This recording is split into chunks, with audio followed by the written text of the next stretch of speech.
नमस्कार, परभणी न्यूजमध्ये आपलं स्वागत करतो। मी दिलीप बनकर। पाहूया आजच्या ठळक घडामोडी। नमस्कार। 22 मार्च 2025 पासून परभणीमध्ये महिला लोककला महोत्सव महाराष्ट्र शासनाच्या वतीने या ठिकाणी सुरू झालेला आहे।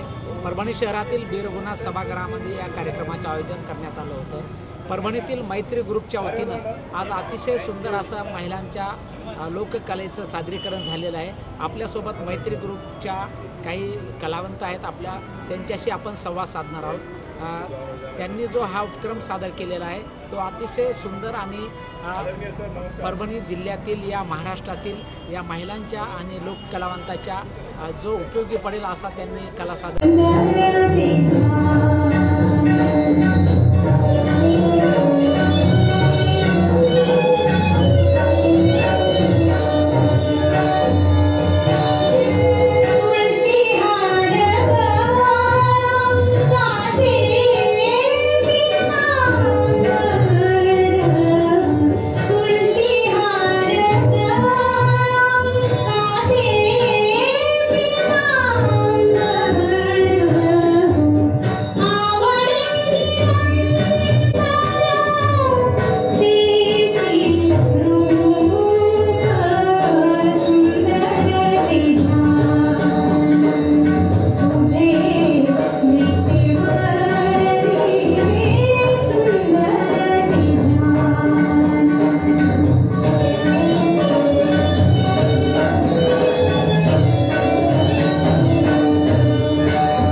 आम्ही इथे सादर करत आहोत. एकदा त्यांच्यासाठी जोरदार टाळ्या आपण सर्वांनी वाजवायच्या आहेत.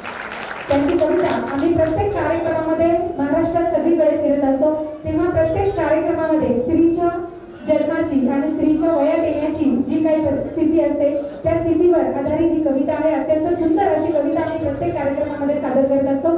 प्राध्यापक इंद्रजित भालेराव सर यांच्या परवानगीने तर ही कविता आम्ही इथे सादर करत आहोत. आणि पहिल्यांदाच आज महिला लोककलेच्या या कार्यक्रमामध्ये ही कविता आम्ही नुसतं म्हणत होतो एवढे दिवस, पण आज या दोघी जणी त्यावर लाईव्ह तुम्हाला हे सादरीकरण करणार आहे. तर आम्ही कविता इथे सादर करतोय. आलं नहान पहिला ऋतू मायेचं प्रेम जात यावतू बापाला जेव्हा कळाली मत चाफ्याला आला गाईचा वास चिडून म्हणे लहाना भाऊ ताईला कसा शिवला काऊ दादा म्हणाला बहीण बाई घराबाहेर जायचं नाही बहिणी म्हणे नाहू घालीते साय साखर खाऊ घालीते फुल झालेली पाहून कळी फुल झालेली पाहून कळी त्याच्या गालावर फुलली कळी त्याच्या गालावर फुलली कळी जखमतीची सोन्याची झाली जखमतीची सोन्याची झाली ओली जमीन पुण्याची झाली ओली जमीन एका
Asli,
दुसऱ्या बाईनं माझ्या नवऱ्याकडं टुकून पण बघू नये.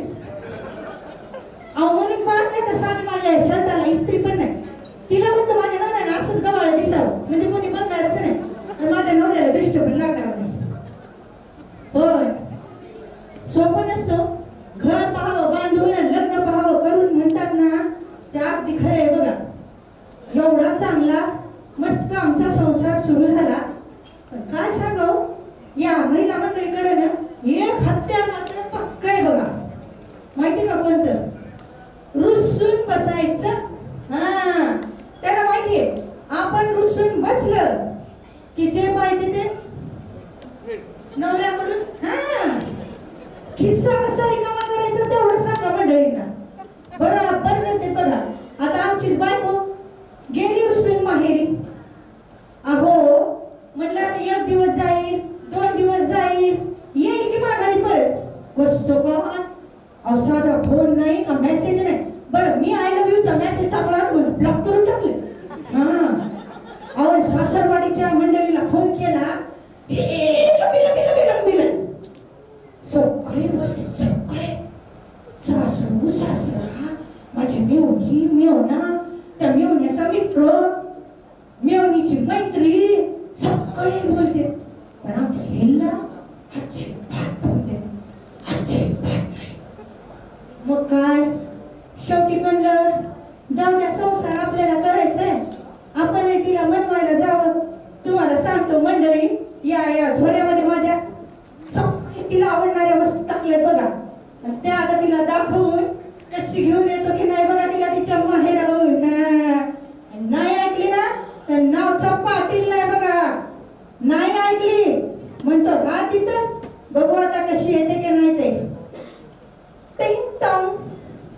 सांगा या वेळीला माझ्या गुलछडीला, सांगा या वेळीला माझ्या गुलछडीला, हिच्यासाठी आलो मी सासरवाडीला. सांगा या वेळीला तुला न्यावयाला घेऊन गाडी, आलो सर्व सोडून मी शेतवाडी. असताना जोडीला कविताच्या गाडीला, नवा रंग येईल गुलाबी साडीला. सांगा या वेळीला सांगा या वेळ्याला माझ्या घरच्याला, कशी जाऊ सांगा मी सासरवाडीला. सांगा या वेळ्याला ही गाडी कुणाची शिकवाडी कुणाची, म्हणाली नको खोपडी पणाची. सांगा या खोपडीला नाची काना खोपडीला, कशी जाऊ सांगा मी सासरवाडीला. सांगा या वेळेला सांगा या वेळीला माझ्या गुलछडीला, हिच्यासाठी आलो मी सासरवाडीला. सांगा या वेळीला बरे नाही तुझे माहेरी राहणे, तू गावात बदनाम होशील याने.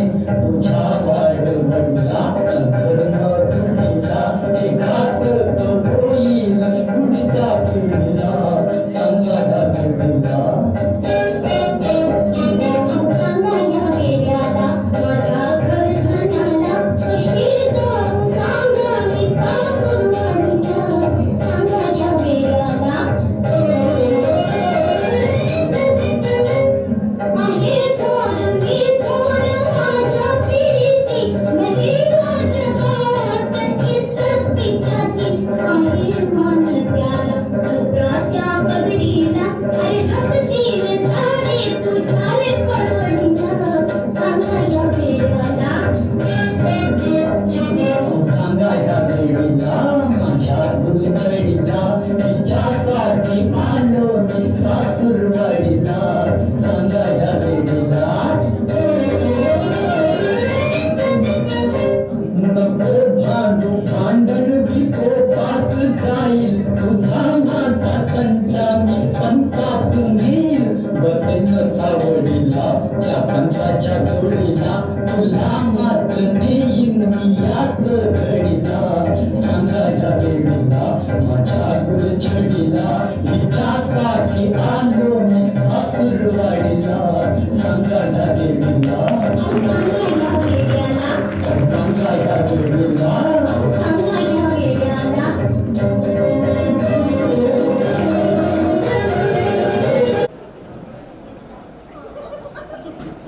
अहो अहो अहो ऐकलं का? अहो ऐकलं का? बसली असते तू देवाजवळ. मंडळी, सोमवार असला की महादेवाला पुजती, मंगळवार असला की तुळजाभवानीला पुजती, बुधवार असला की पांडुरंगाला पुजती, गुरुवार असला की श्री स्वामी समर्थाला पुजती, शुक्रवार असला की संतोषी माताला पुजती ही बाई. आणि आज शनिवार त्या कोणाला? बजरंगाला. तो संन्यासी देव कितीदा हिला सांगितलं त्या संन्यासाच्या नादी लागू नको बाई, आपण संसारी माणसं, संसारात लक्ष दे. नाम लक्ष नाही, सारखी ती देवाजवळ बसलेली असती. काय करत होता तुम्ही देवाजवळ आज? वाटलंच मला. अहो जरा देवाचा नाद सोडा आणि आपल्या कवळ्या या सुनेच्या लेकी समान सुनबाईकडे लक्ष द्या. हो लक्ष द्या. बघा ना कशी पोर सुकली हो, कशी परेशान व्हायला लागली. माझा जीव कसा कासावीस व्हायला. बापाचं काळीच आहे हो, कसा काळीच माझं करतं का तोंड टाकून. सकाळपासून बाहेर मी विचारलं, सगळं काम मीच करते. झाडून घेतलं, रांगोळी काढली, सडा झाला, चक्रा मारायला लागली. यांचं काय काम आहे आता मध्येच बसायचं. सकाळच्या मुला चहा दिलाय, तुम्ही सारखा तिकडं. आई आई कशाला आली ग? दिसत नाही आधी. तुझ्या पलंगावर जर बेल दाबली ना ग, तू कशाला ती बेल वाजवत जा ना. कशाला आली तू इकडे?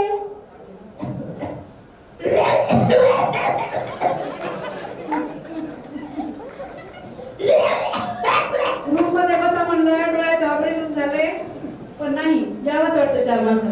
थांबा ना तुम्ही जरा जरा मनाला कंट्रोल करा. सासूला काय बोललंच पाहिजे का? अरे अरे नारायण, अरे घशाला फार कोरड पडली होती रे. घसा पण लईच तू तिला आल्याचा चहा दिला नाही का? रात्री त्यांनी आईस्क्रीम खाल्ले. खाऊ दे ग. काय झालं मग आईस्क्रीम खाल्लं तर? आई खाय हा आईस्क्रीम, मी तुला अजून मोठा डब्बा आणून देतो. म्हणलं तिला जरा घोटभर चहा कर. कशाचा आली देवाला ते धरून बसली, काही पत्ता लागत नाही. दादा आमच्या घरात आधीच भांडणं लागले, तुमच्यात नका लागू. थांबा आमचे भांडणं ऐका आधी. अरे नारायणा, ते का टिंग टॉंग बेल लावलीस, त्याचं बटन पण हिनं बंद केलं काय की, म्हणून यावं लागलं रे. होय ग, बटन बंद केलं का तू व्हायचं? बटन बंद केलं ना, सारखं बसवायला ते सकाळपासून मला पोथीमध्ये डिस्टर्ब व्हायला. अगं पाहिजे असतं का तिला काहीतरी, म्हणून बटन दाबती ग माझी आई. लक्ष नाही, तिच्याकडे लक्ष नाही, माझ्याकडे तर नाहीच नाही. काय करते ग बाई तू? सकाळपासून 2दा दूध दिलंय, विचारा त्यांना. अगं 4 तापले उद्या तुला काय करायचं? तुझ्या बापाचं का? माझं दूध खाते. आई आई दवाखान्यात जायचं. अगं आई ते जाऊ दे, माझ्या सुनेचा चेहरा बघ ना कसा का केविलवाना झालाय ग. अगं आई, अगं तुला हसायला काय झालं ग बाई? अरे अरे नारायणा, अरे आता आता या म्हातारीला फुलं व्हायची वेळ झाली रे. म्हणजे मी आजी माझ्या या मांडीवर पतवंड खेळणार आहे. वा वा वा वा, बघ बघ बघ, या वयात माझ्या आईला कळालं, तुला तर काहीच कळत नाही. देव केला म्हणून ही बातमी कळाली. हो का? तू देव देव केला, कोणीच काय केलं नाही, देवानच केलं का? हो, देवाजवळ बसले होते, प्रार्थना करत होते मी, पण यांचं सांगलं देवाने. आता त्या देवाजवळ जाय लवकर, साखर ठेव मग आणि ना. बोल आई बोल. अरे कुठं गेला वय ग त्याला आनंदाची बातमी सांगायला पाहिजे. हो आता फोन करून सांगते. सांगा सुनबाई सांग, पाया पड आजीच्या. अष्टपुत्री सौभाग्यवती भव. आई 8 पुत्र या युगात नको ग, खरंच नको. अरे 8 पुत्री म्हणलीस का पुत्र म्हणलीस तू? अरे आता पुत्रीच पाहिजे बघ या भारताचं नाव रोशन करायला. सुनीता विल्यम बघ कशी अंतराला गुरु फिरून आली. एवढं नाव मोठं केलं. खरंच आपल्या घराण्याचं नाव मुलगीच मोठं करील, पण आड नको आई, एकच राहू दे. जमिनी विकू सगळं कंगाल होतो ना आपण पोरीच्या लग्नात. आता पोरीचे दिवस आले बाळा. ऐका ना मंडळी. चला सुनबाई आता एकदाचा चहा पाठव नाही खोले. तू गमानी जाया पडू नको. या वयात जर पडलीस ना तर काही खरं नाही. न्या सासूबाईला आतमध्ये कॉटपर्यंत न्या. सुनबाई तुमच्या ह्यांना फोन लावा आणि सांगा गोड बातमी. मंडळी आमच्या घरामध्ये चिमुकला पाहुणा येणार, कोणीतरी येणार ग, आणि आम्ही आजोबा होणार ग. रे मला खरोखरी सासूबाई आईस्क्रीम खाण्याची रे मला खरोखरी. संत्री नको आणि मोसंबी नको, संत्री नको आणि मोसंबी नको, डाळिंब मधला मुळीच नको सासूबाई. चिंच खाण्याची रे मला खरोखरी सासूबाई. चिंच खाण्याची रे मला खरोखरी. द्राक्ष नको आणि चिक्कू नको, द्राक्ष नको आणि चिक्कू नको, आंबात मजला मुळीच नको सासूबाई.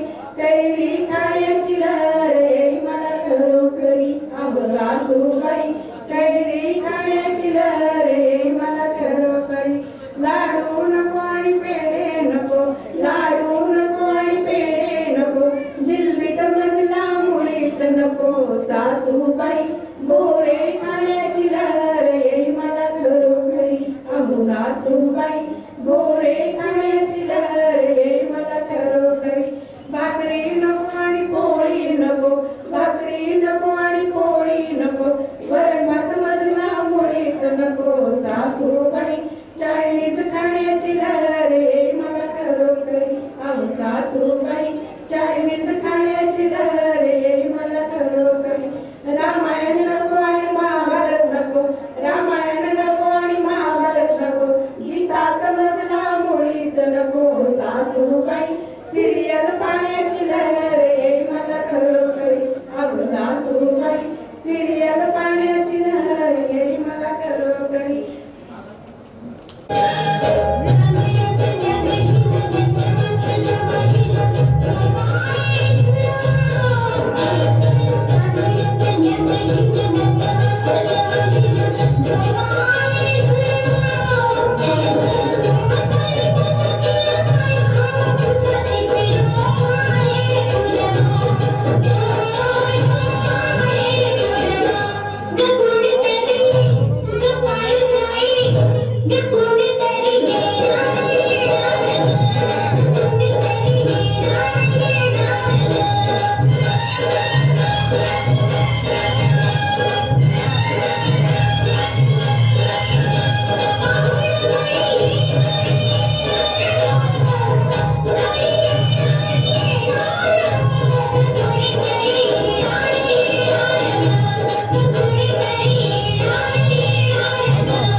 दर्शनासाठी आपण सगळेजण आलात आणि असं म्हणतात ना की लाखोंच्या गर्दीपेक्षा एक जरी गर्दी असला ना तरी सुद्धा आम्ही सगळे भारावून जातो की तशीच गर्दी इथे सगळेजण आपण रसिकजन आहात आणि आपण सगळ्यांनी आम्हाला भरभरून दाद दिली त्याबद्दल धन्यवाद. एक मुलीचा जन्म आणि तिचा तो पुनर्जन्म म्हणजे जेव्हा तिला बाळ होतं असं म्हणतात की तो तिचा पुनर्जन्म असतो.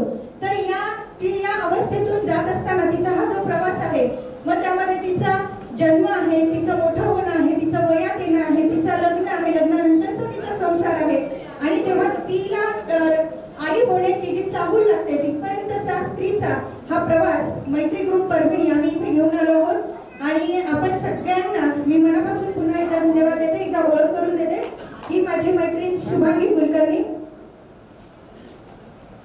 ही माझी मैत्रीण मनीषा उमरीकर, ही पूजा चौतट, मी क्रांती दैठणकर, ही पल्लवी कवठेकर आणि या विद्या जोशी. मंडळी आम्ही सगळेजण अगदी अनेक वर्षापासून आमची ही लोककला जी आहे ज्याच्यामध्ये हे संस्कार पुढच्या पिढीपर्यंत पोहोचावे हा प्रयत्न आम्ही करत असतो. आणखी एक आनंदाची बातमी अशी सांगावीशी वाटते की माझी मैत्रीण मनीषा उमरीकर तिचा मुलगा सिद्धांत मधुकर उमरीकर नुकताच आता टीव्हीवर जी इंद्रायणी मालिका आहे कलर्स मराठीवर त्यामध्ये अतिशय सुंदर भूमिका तो करतो आहे. रोज संध्याकाळी 7 वाजता इंद्रायणी ही मालिका तुम्ही नक्की बघा आणि त्यामध्ये सिद्धांतचा जो रोल आहे तो पप्पू म्हणजे त्या इंद्रायणीचा तो खूप जवळचा मित्र आहे त्याचा तो रोल करतो. अतिशय सुंदर असा हा रोल आहे. असेच आम्ही कार्यक्रम घेऊन इथून पुढेही आपल्यासमोर येतो. सगळ्यांचे मनपूर्वक स्वागत. सादरीकरण सगळ्यांना खूप खूप शुभेच्छा.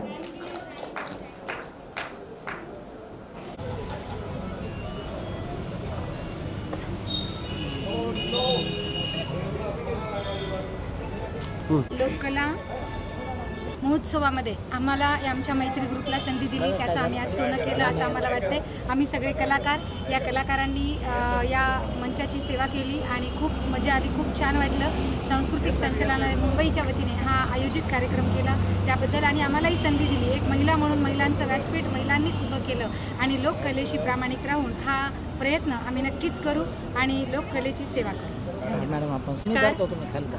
गेल्या अनेक वर्षांपासून म्हणजे परभणी शहरामध्ये आम्ही गेल्या 12-13 वर्षापासून मैत्री ग्रुप परभणी प्रस्तुत विविध कार्यक्रम घेऊन जे संस्कृतीची जोपासना करणारे आहे जसं की डोहाळ जेवण आहे, बारसं आहे, वाढदिवससुद्धा असेल तर असे हे सगळे कार्यक्रम जास्तीत जास्त आनंददायी पद्धतीने कसे करता येतील, पारंपरिक पद्धतीने कसे करता येतील याचा आम्ही प्रयत्न करतो आहोत.